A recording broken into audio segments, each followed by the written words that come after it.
Yeah, hi. Hello, Sai. How are you today? I'm doing great, Jason. How are you doing? Excellent. It's nice to finally meet you. Thank you for your patience. Yeah, no worries. No worries. What time is it where you are? It's 6:35 p.m. in India. Excellent. Okay, so you're 4.5 hours ahead of me.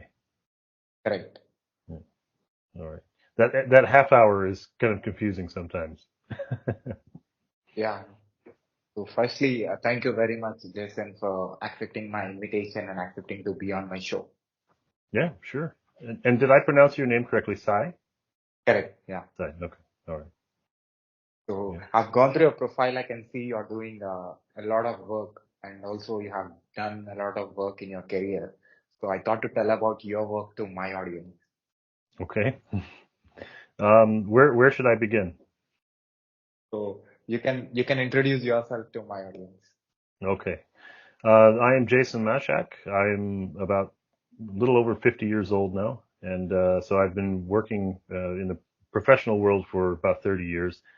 And before that, as a teenager, I had a lot of experience with different small businesses, family businesses, and whatnot.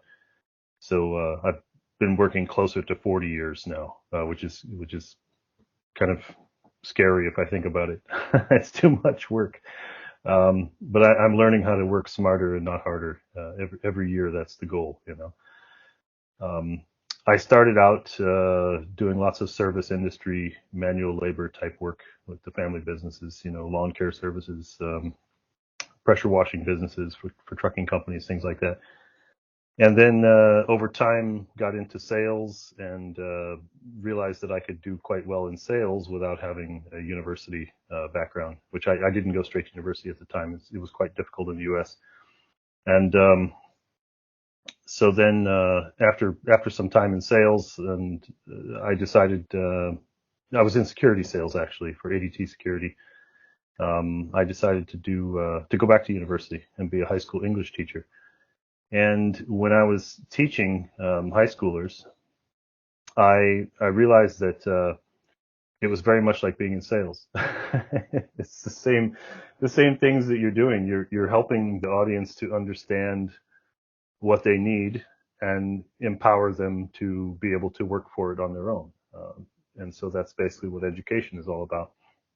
And so then I started thinking over the years about marketing as well, because when I was in sales, people would come to me about with lots of marketing questions, and I would help them with marketing campaigns.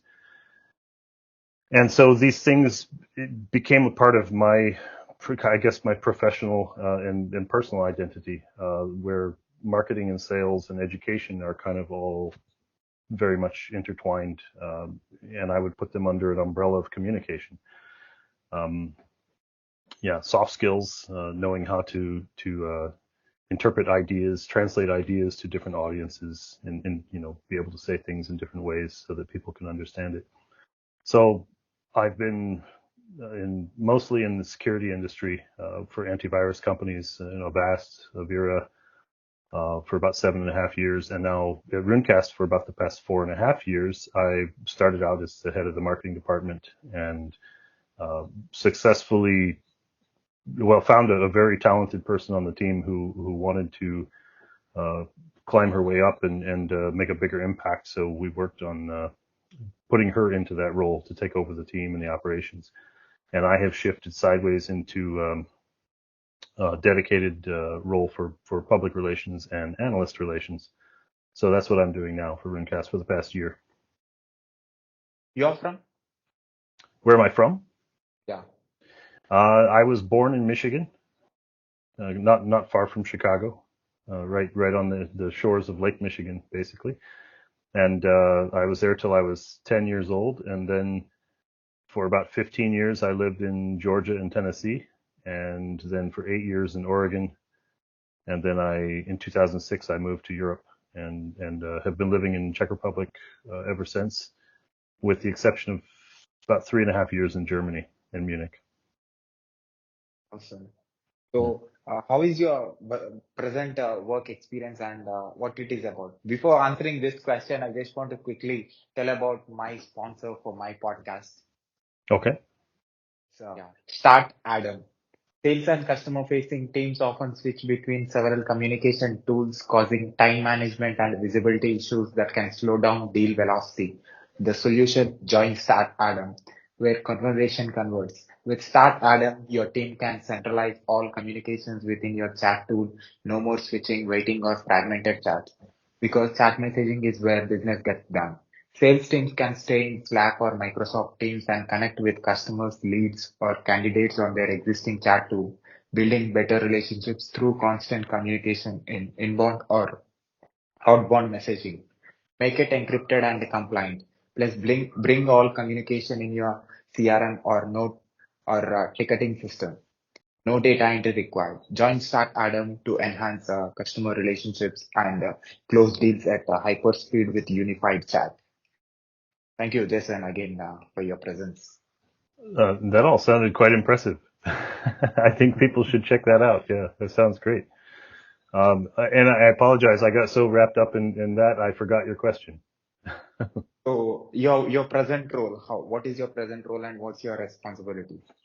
Yeah, my present role for Runcast is trying to seek out public relations opportunities, ways to get the brand out there, make us more visible, and then on the analyst relations side, it's reaching out and building communication bridges with industry analysts at the analyst firms like Gartner, IDC, Forrester. I worked a couple of years at IDC as an editor, about 12, 13 years ago, and I think that helped me a lot to understand, speaking with the analysts daily, working with them daily, to kind of understand what their pain points are. So it helps me to be able to create that relationship with them a little easier. So, and then the idea behind the analyst relations is, of course, to make sure that when they're doing their research on our industry, that they know that we exist and they know that what we're doing in the space and how it fits into their research. And of course, what we like to have from that in return is just to be acknowledged in reports. That's kind of the best thing for us is just for people to know that we're here. Once people see the product themselves, it almost sells itself. So I'm quite lucky to be working for a company where we don't have to worry about negative press. We so far everything has been positive, and our customer base is super happy with everything. So I can imagine in places I've worked before where people were, customers were not always so happy. So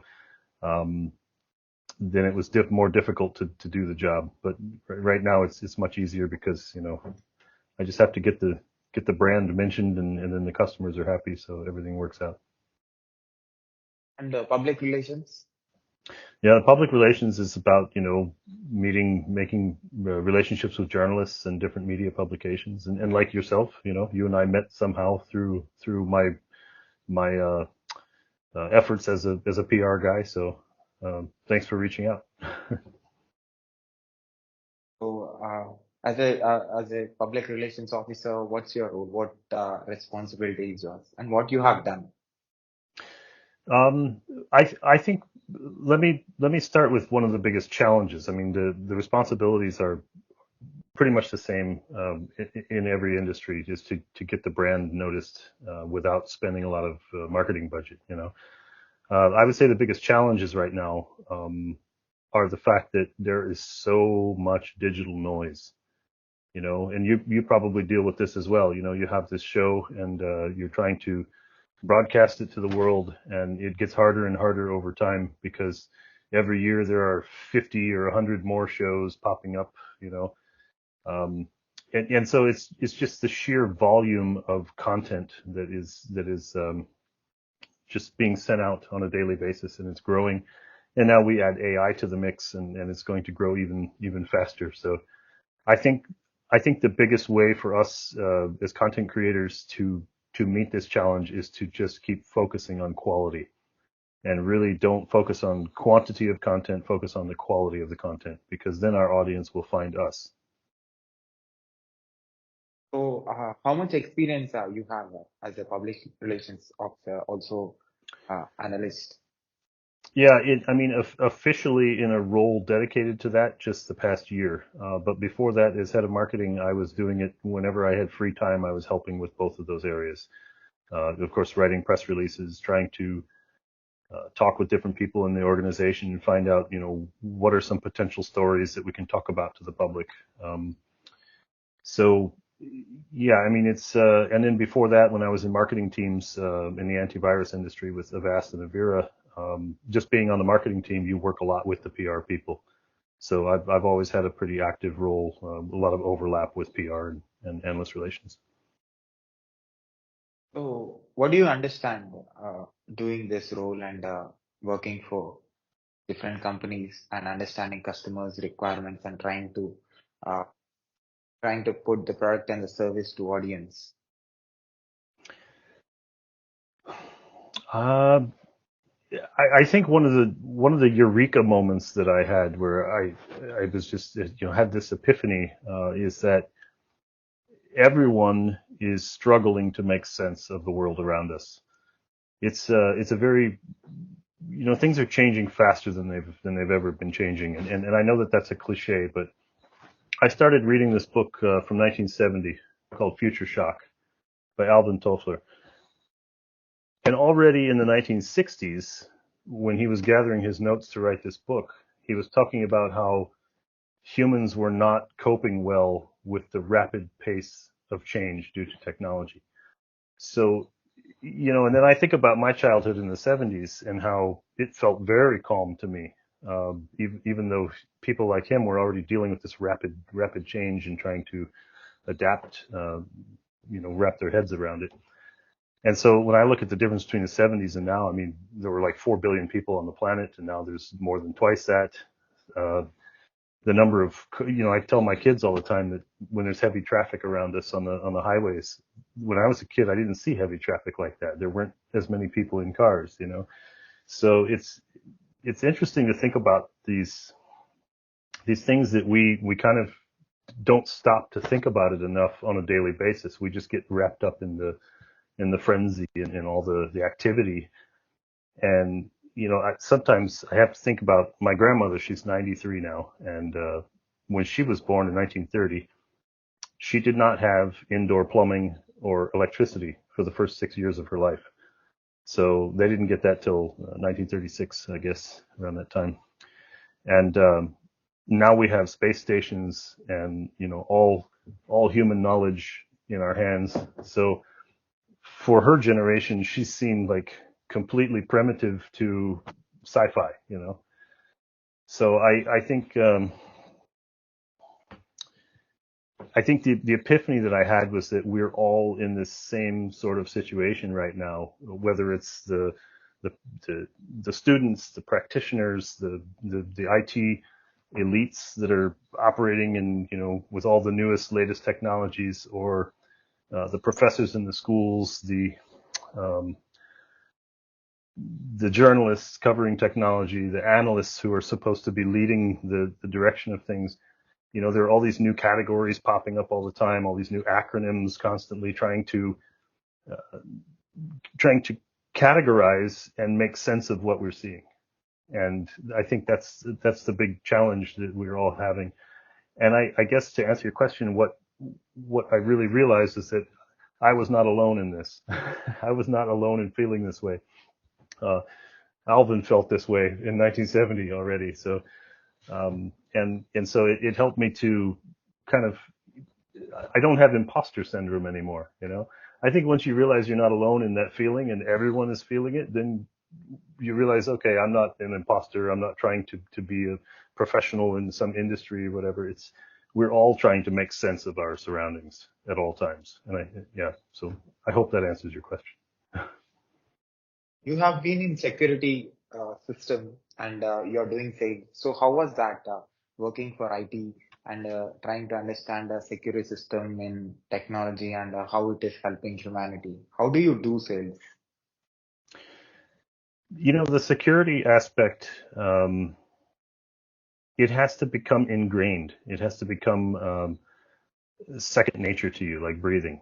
Um, Otherwise, you're going to have all kinds of problems within an organization, especially as your company gets more into the security space. You become a bigger target by threat actors. So, um, we had a really good culture when I was at Avast. The Anavir, the two antivirus companies, that basically uh, people were constantly aware and reminding each other that, okay, hey, you just got up and walked away from your laptop and you didn't lock the screen. You can't even trust your coworkers. You can't trust anyone because someone unauthorized might be walking through the building somehow. And so you have to always be conscious of this in all moments of the day. I think working from home, I still do this, and my wife and kids think I'm a little paranoid. If I go in the other room or go to make a sandwich, I'm always still locking my laptop, and they're like, "Why? It's just us," and it's just out of habit. And then clicking links, this is one of the most obvious ways that people get breached. Companies get breached is people just not thinking, or a lot of times not having enough work-life balance. So they're very tired and trying to work when they're exhausted and their brain isn't thinking right. And they click something and it can cause all kinds of problems. And without a college degree or being in education, you like the sales and you want to be in sales. What is that, and where that motivation came from? Well, living in the U.S., as you probably know, university is not cheap. So not everyone gets to go, and I was not able to go for about 10 years. I was in sales because it was a way that I could. Um, I felt like in the security industry, at that time it was more focused. Where I was more focused on perimeter security and integrating it with access control and CCTV surveillance cameras and fire systems and making sprinkler systems, fire alarms, making sure everything was integrated to protect people within a space. Um, and I realized that I could do that and actually make pretty good money at the time without having university. So I did that for a while, and then when I realized what really made me happiest in life was to be uh, in a room full of people who are coming up with new ideas. And I thought, where have I experienced that in my life? That was in the classroom, and I haven't been in a classroom in a long time. And so I decided, okay, I want to be in a classroom all the time. So I want to be a teacher. So I went back to university and started and got a degree in English and then a master's degree to teach English. And I did that for a little while, and then I moved to Europe, and then I taught like private lessons here, and then got back into marketing and editing, and yeah, one thing led to another, and I'm back in the corporate life, not teaching, but at least I can be on a call like this with you, and we can be educating each other, so it gives me the same feeling. So there are two persons in you who was teaching and now who is doing marketing and into public relations and talking with businesses. So how is these two persons in you? I think if you would ask my work colleagues, they might still see the teacher in me all the time. They probably get tired of it. They probably get tired of hearing my stories, trying to educate people all the time. I know my kids roll their eyes sometimes. Um, yeah, I think you can't really turn off who you are, and so the way to find peace and be at your best, to reach your true potential, is to figure out how to bring all the aspects of yourself to work. You know, I never understood the people who, and I'm not judging them negatively in some way, but I never understood the people who keep their personal lives completely separate from their work life, and there's no crossover, because I would go crazy. I mean, for me, going to work is very much a part of who I am as a person when I'm off work and with my family. And in my family and my hobbies, I like making music. I like writing poetry, and those things are also part of what I do for my work. So the same creative impulse it overlaps both places.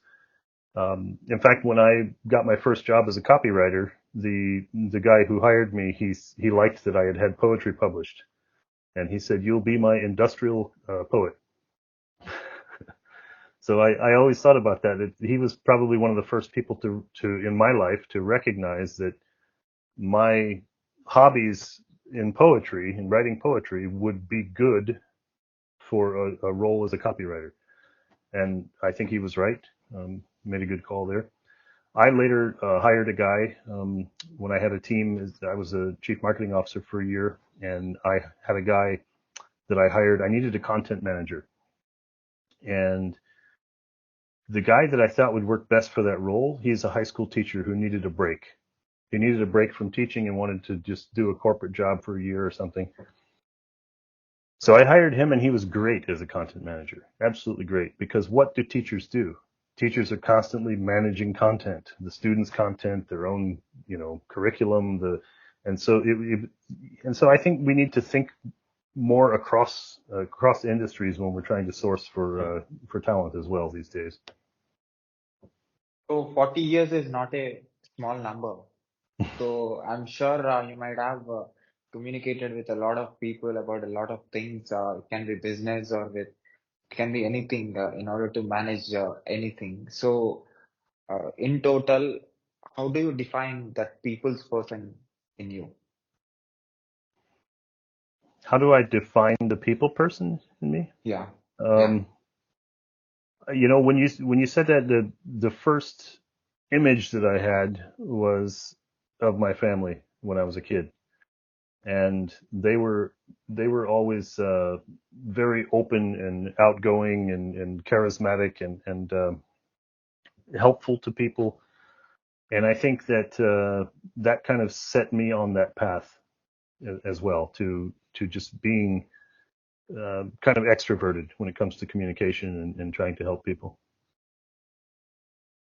So what you learned in this communications all your life? I think I think what most people don't realize when they have communication problems, if they're having communication challenges, is that the person we're trying to communicate with probably has a lot going on in their life. They probably have a lot of stuff happening in the background that we're unaware of. So I think the key aspect for effective communication is patience. Because if you need to communicate something to someone, you shouldn't expect that you say it one time or type it one time and it's going to be fully understood. Sometimes you have to repeat yourself and even ask, did you understand what I said? Should I explain it a different way? And I think effective communication really requires a two-way back and forth approach, and not just that I'm going to say something and you're going to hear it and understand it. So analyst relations and public relations. So how do you how do you done this kind of a job? That compared to the previous jobs, it is completely different. So how you made this possible? Well, the woman on my team who expressed her desire to be in a people management role, she helped to make it possible for me. I knew that I wanted to stay at Runcast. I like the company. I want to continue to build the company with the co-founders, and at the same time, as I'm getting older, you know, I don't always need to be responsible for, 5 to 10 people and have all of that going on plus my own family. I started thinking, okay, maybe I've done people management for a while. Maybe I need to get back to a role where I can just kind of be focused on myself and what I need to do. And so I went back to this. To me, it's very similar to when I was in sales. You just have to be self-disciplined, take a lot of notes. You have conversations with people. You got to take notes while you're talking. You have to remember to go back to those notes. You have to take those notes and put them immediately in your calendar before you forget, so that you have follow up and you don't forget to follow up. I use my calendar like a to-do list. And so in my calendar, it's like everything I need to get done that week, I've given myself a time block for it. And so I think that helps the efficiency as well. Um, in terms of what the job entails, it's a lot of just relationship building with people, and it used to be all by telephone when I was in sales. email was a brand new thing and a lot of people didn't have it yet back in the late 90s. We had one computer in the whole office for like 50 people. So my tools were my desk telephone and a Rolodex. I don't know if you remember the Rolodex. It was like, it goes around and you have business cards stapled to it. And then a day planner where you would write your notes. And nowadays I keep Notepad open and I'm typing my notes in Notepad. And then of course we use email more than anything now, especially now since the pandemic with a lot of people working from home. You cannot really reach people on the phones so easily because their work phone is in their email or, but then they're not at work, they're at home. So you would have to know everyone's mobile numbers, and that's not so easy. And I don't mind it because I don't mind not talking on the phone and being able to type emails back and forth to me. I like it just as much because I like to write. So you are into work from last 40 years. You have seen the evolution of the technology. You saw what is happening in the technology, how big it is uh, becoming, and how countries are interconnected today, and the large number of audience connecting to a large number of things today. So how do you define this change that happened in this 40 years? Because you are into marketing, what do you Hmm. think? What's your feeling seeing these kind of businesses doing these kind of things, digital marketing? Yeah, a couple things come to mind. One is I had a sales job for 1 year selling mobile phones, cellular phones, and beepers, pagers, the Motorola beepers. And so back then, they started off using the beeper and then going to a payphone to call someone back if they got paged. And then people's mentality is slow to change. Once the cellular mobile phones came out, people were then renting or buying those, and then still using them with the beeper. So they would still keep the beeper. So somebody would call their beeper, and then they would use the mobile to call the person back, rather than just having the person call them directly. And it took a while for that phase, for that to mutate into the next phase where they got rid of the beepers and just used the phone. Uh, After that, I remember when websites started happening and companies had websites. And as a freelance marketing consultant a few years back, maybe 20 years ago now, I was asked by so many different small companies, restaurants, nightclubs, you name it, do we really need a website? And then of course today nobody would ask that question. Everyone knows that of course you need a website if you want to do business. So I think where we are now is was we were still part of this whole digital transformation had been happening for 25, 30 years in the way that we know it now. But the pandemic really forced it ahead much faster. So everyone transformed to digital in all directions. All the companies around the world, whether they were ready or not, everything went digital kind of over a period of about a year and a half. And now what we're dealing with is the mess of all these integrations not being so seamless. So, I mean, you probably deal with this every day, like I do, like your viewers do, where we go to order airline tickets or order something through an app, and there are UX problems where something's not connecting properly with something else, and it makes us upset or annoyed. But if you think about how rapidly the change happened, um, it's necessary to give the feedback to the companies. They may not even know that the system's broken. That these screens and the way that they're communicating, they very likely don't know that it's broken, or they would have fixed it. So, as citizens using this technology, it's our duty to reach out to them kindly with patience and say, "Hey, something's broken here. I thought you should know about it." And I do that all the time, and I've had good feedback from companies and apps and stuff saying, thank you for letting us know. We're working on that now. We set up a bug ticket. So I think it's just patience all the way around is what's needed. So you're working in Runcast. So tell me about it. Runcast is a platform that monitors IT environments, complex IT environments, and It works on-prem, but it's monitoring everything from on-prem VMware to Kubernetes containers to operating systems to cloud. And it shows you in a single UI what's happening in your environment.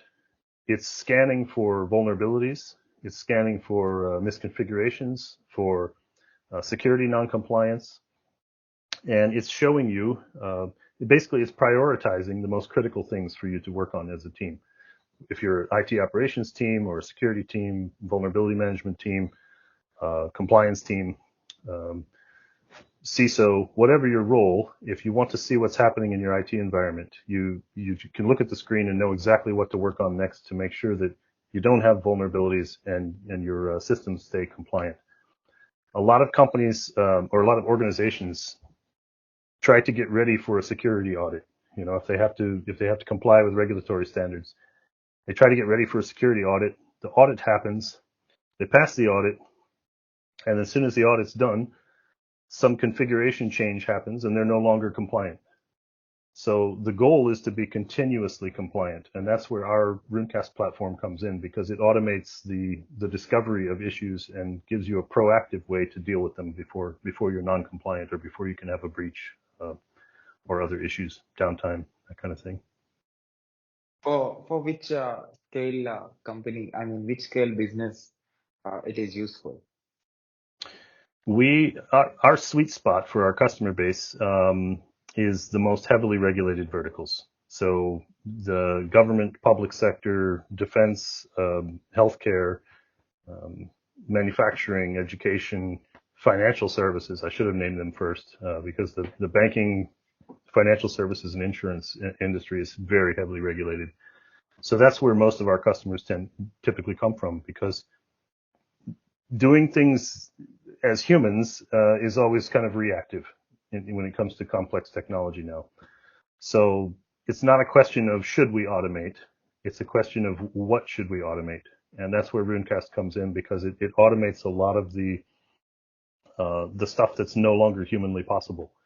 Humans can't go through thousands and thousands of interconnected IT systems manually every day. It just can't be done. So Runcast does all of that for you automated, and then just shows you what you need to work on as a team. So from English teacher to understanding technology, IT environment and security system in IT, and now public relations and analyst relations. So one is different from another. So Yeah, for me, it's all very similar. It's all just, education and communications. but how can you do that? Subjects are different, right? IT environment is different, English is different, teaching that field is different, positions are different.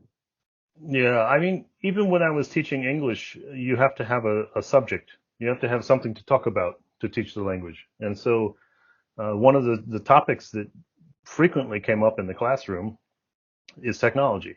And so, and especially with teenagers in a high school setting, security is another topic that comes up regularly. Personal security, their safety, national security, topics like that. So I think it's a natural, to me, it feels like a natural progression. What I've done over the past 40 years, it feels natural to me, but I understand to you or someone else, it may seem very strange.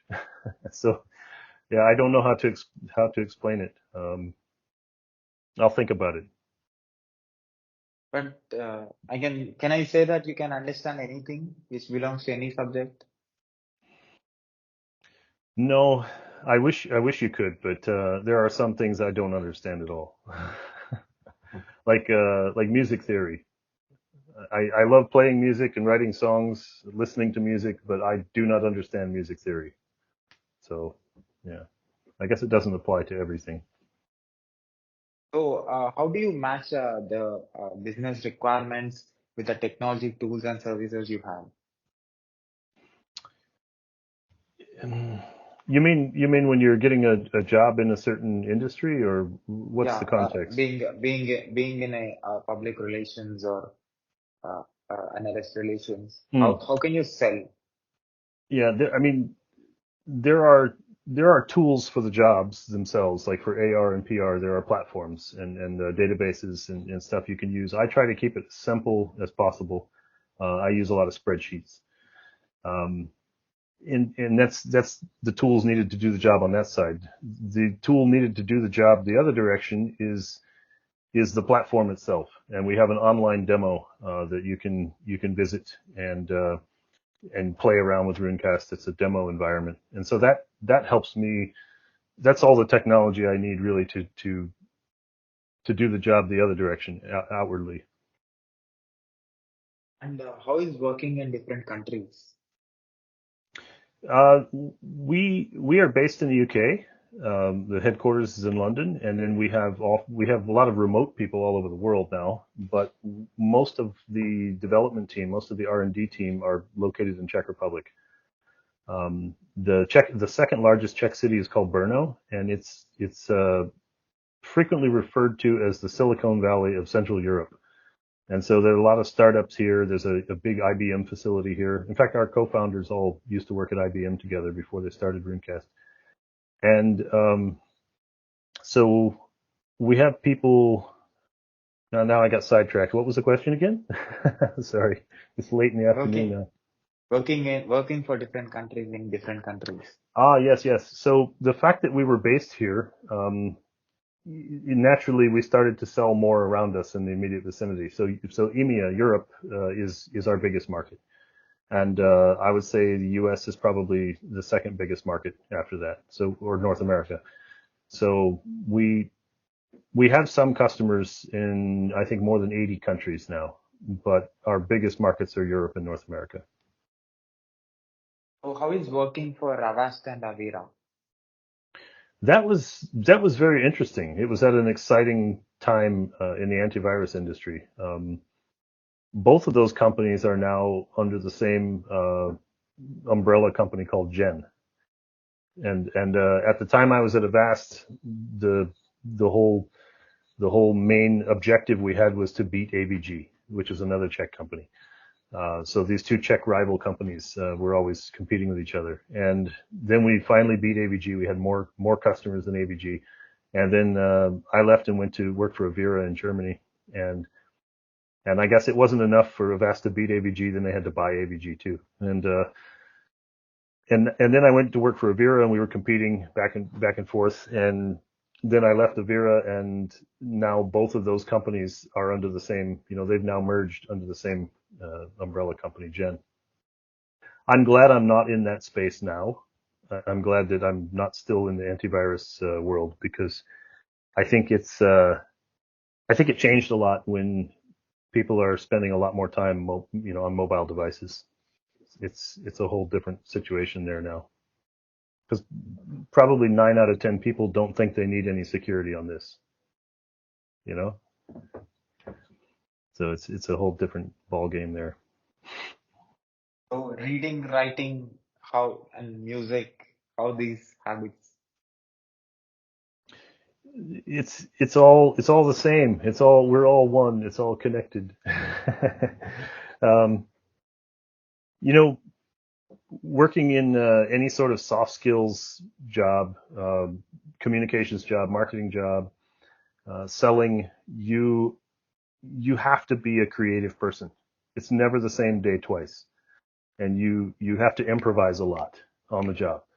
And I know quite a few sales guys, quite a few marketers who are in bands, who record music and stuff. It seems to be very common, I would say. Like even at Runcast, we have about probably 70 employees, and I would say easily 20 of us are musicians, which is a pretty significant amount percentage wise. So is it easy to be a public relations officer? It's I wouldn't say anything is easy, but it's easy for me now. It's easy now. I mean, of course, I have challenges with it, but I would say if I were doing it, 20 years ago, it would not have been so easy. Um, Partly when you're younger, you take yourself and everything very seriously. When I was, you can see it sometimes with, if you go to a concert and you see a security guard, a young security guard, and he thinks he's RoboCop. He's taking the job too seriously. And, this happens also in the corporate environment. People, when they're young, they're trying to prove themselves and they take everything so seriously. And I think as you age, you start to relax a bit and realize that, like I said earlier, we're all in this situation together where we're trying to figure out what's going on. And I think once you realize that, everything becomes much easier. So how these businesses that you worked for or in your entire life, how this business works? Do you understood how up and downs happens in a business? Yes, because I've seen a lot of recessions. Sometimes they've been official, sometimes they've been kept quiet, and unofficial recessions. But I think, in a nutshell, to summarize, the whole point of business is to be growing and growing profit, growing the longevity of the company. And even if you have a business that you don't want it to grow and you want it to just stay a comfortable size, like a small restaurant or something, you will have competitors come up around you who will make it necessary for you to grow if you want to survive. So I think the essence of business in a capitalist society is that you have to be growing and profiting. Along with that means you have to always be cutting costs and doing things the most efficient way possible. And I think that's one reason why Runcast is such a great company for me to be at right now, because we're doing for whole teams what is not humanly possible. It's automated for them, which means they can be more efficient. They don't have to do the manual stuff anymore. They can they can sit back and be creative and have brainstorming sessions about, hey, what do we want to do that's innovative, you know? And so automation will begin to free up. It'll bring the level of efficiency that it'll free up people's time so that they can become creative again. So yeah, I think it's a good time. So at last, what do you say to my global audience who are watching and listening to you from anywhere on this planet? Wow. I should have thought about that in advance. Okay, so I guess I need to plug Runecast again. If you are working in an IT environment or know somebody who is, and they don't relax in the evenings and they don't get weekends because they're always putting out fires, tell them to go to runecast.com, runecast.com, and check it out. There's an online demo. You can sign up for a free trial. Um, and then what else do I want to say? I'll just say, hey, peace, love, happiness, understanding, patience. Focus on these things. I'll put your web links in the description also on the screen as well. People who finds our video anywhere in the internet can able to see the work that you're doing and also the service problems that you and your company are solving. Okay. Thank you, and kudos to you, because this is. I think I mentioned to you through X direct message that this is quite a great initiative and series that you have running here. So congrats to you. So that's what my next question was. Being in sales, being in marketing and working for different companies in different domains and also being a teacher, you saw my channel and my work. So what is your observation about my work? I think you have a huge career ahead of you. I think you have a big bright future ahead, because how old are you, if you don't mind my asking? If you don't mind me 31. 31, 31. yeah. So you're just getting started. You have 20 years more than I do at this point. So keep it going. Every day you get out of bed, think, how can I be better than I was yesterday? That's the thing. Don't compete with people around you. Compete with yourself and who you were the day before. That's the key. And how is my way of interviewing you? How was what? I'm sorry. My way of interviewing you. It's fine. It's great. Yeah, it's casual. I like this casual approach. If formal interviews, you get a set of questions ahead of time. You agree with the questions or not, and then you send them back. And I like this because it was a surprise, and we get to improvise, and it's a lot of fun. It's like jazz. So I actually did a master's in software engineering, also bachelor's in computer science and engineering. Right now I'm working Wow. for a UK company as a DevOps engineer, cloud Okay. DevOps engineer. So that's my full-time role. Apart from that, I'm interviewing experts like you who are already in the industry, who are from different parts of the world, who are doing different kinds of work and who are solving different kinds of problems and being in different professions, having different experiences, coming from different backgrounds. So, and also who are from different, who are from different parts of the world. So, what I'm going to learn being a people's person and listening to their experiences and knowing how they experience things and how they solve problems. With this experience, how I'm going to use or utilize my knowledge in coming days in my career. Well, you have an advantage that you can now ask ChatGPT. I was not able to do that. Now I would be asking ChatGPT questions like, "How can I retire in 5 years?" So, yeah, I think you have unlimited possibilities, Sai, because you're talking to so many people around the world and learning from them, and you obviously are already a self-starter. You're already self-motivated to even create something like this series. So, kudos to you. Be happy with your achievements. Definitely, this is one of the best interviews I have. All right, thanks, man. Can I put this video on my YouTube channel with your permission? Sure, yeah, yeah, And also, can I put this audio and video clip on my podcast, website, internet, social media, everywhere with your permission? yeah. That's fine. That's fine. Why else would we do all this? You know, Yeah. we have to cut through the noise. There's too much noise out there. We have to cut through it somehow. Sure. And I welcome any of your viewers to reach out if they have questions about anything we talked about today. They can reach out and find me on X platform, on LinkedIn. I'm all over the place, so it's easy to find. I'll put your social media presence on the screen. And Okay. also, can you spell it to my podcast listeners? Yeah, my name is Jason, Jason, and Mashak, Mashak. So the same name in Twitter, LinkedIn, everywhere. Yeah, yeah. Like I said, I'm the same person off of work as I am at work. So I can't I can't be different people. So it's just me everywhere. So Thank you again, Jason, for your valuable time and answering some of my questions and sharing some of your experiences with my audience. thank you, Sai. Have a great weekend. Thank you, sir, again. Yeah. Talk soon. Bye. Bye. So, start Adam. Sales and customer-facing teams often switch between several communication tools, causing time management and visibility issues that can slow down deal velocity. The solution, join Start Adam, where conversation converts. With Start Adam, your team can centralize all communications within your chat tool. No more switching, waiting, or fragmented chats. Because chat messaging is where business gets done.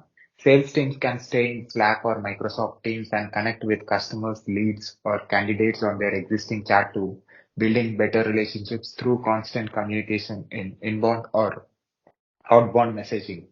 Make it encrypted and compliant. Plus, bring all communication in your CRM or note or ticketing system.